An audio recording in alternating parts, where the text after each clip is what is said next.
Welcome back, guys, to Java Space. So in the previous video we saw how we can create our own custom endpoints just in theory.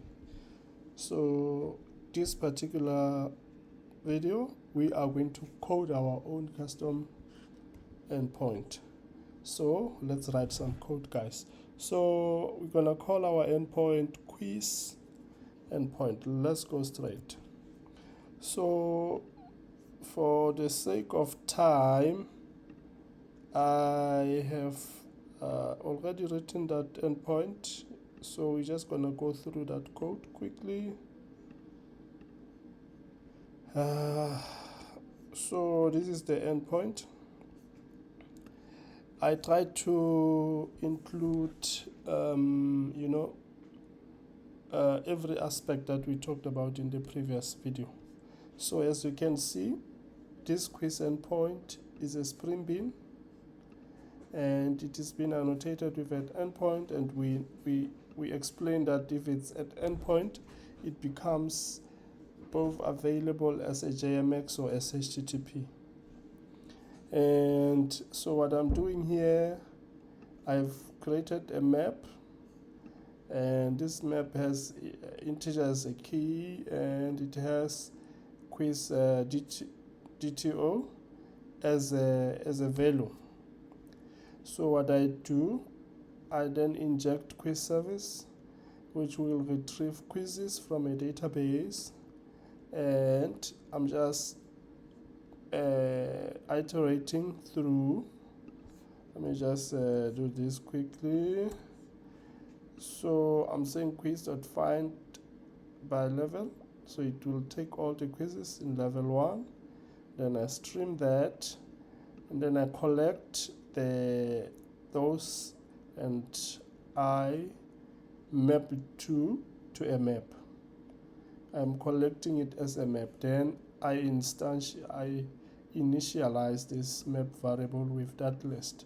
So basically all the quizzes in level 1 would be populated in this list. Although this might not be a real business case in the industry, this is just for illustrative purposes. You can just go bananas in terms of the way you want to implement this.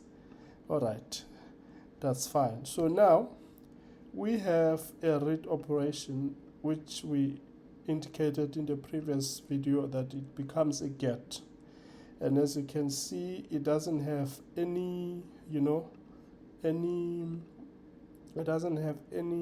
parameters.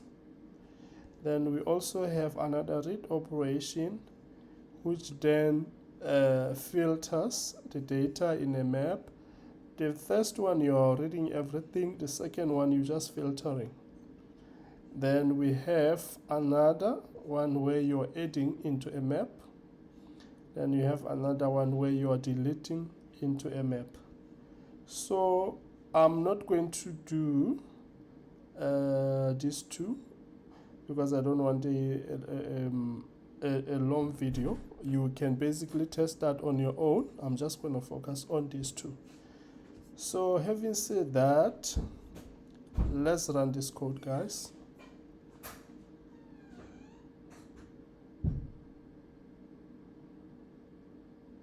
Okay, the code is running. So what I want to do is I want to first of all query my actuator endpoint. So if I search quiz here, we should notice that quiz has been added, and we see that we have the first one is here, then we have the other one which would retrieve the quiz by ID, and we have the other two. Okay, we have just these two. All right, we have this one and this one, which is the ones that I said I was gonna explain. All right, so let's query this one and see what it gives us. So as you can see, it's giving us a list of quizzes. So this as I said before, they are from a database. So it's giving us a list of quizzes. So I'm just going to go back.